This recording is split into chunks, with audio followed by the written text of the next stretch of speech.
नाज़रीन, तव्हांखे अहम ख़बर खां आगाह कंदा हलूं त जरवार में 60 सालनि जे पीरसन घोट 15 सालनि जी कुंवार पैसनि में ख़रीद करे वरिती। अॼु निकाह रिथियलु आहे। पीरसन जी पहिरीं ज़ाल प्रेस क्लब पहुची वई। मुड़ुस ते मारण जो इल्ज़ाम। पुलिस कार्रवाई कंदे हिकु जवाबदार खे गिरफ़्तार करे वरितो।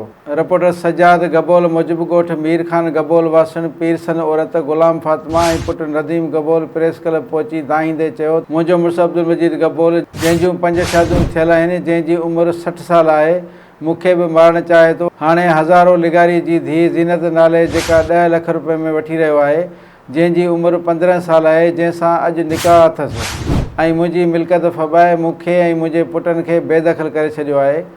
हिन SSP घोटकी ऐं ॿियनि वसवारनि खां मुतालबो कयो त मुंहिंजे मुड़ुसु अब्दुल मजीद गबोल ऐं धीउ विकिरो कंदड़ हज़ारो लिगारी ख़िलाफ़ु कार्रवाई करे ही शादी रोकराई वञे। होॾां जरवार पुलिस जो चवणु आहे त हज़ारो लिगारी छोकिरी विकिरो कई आहे।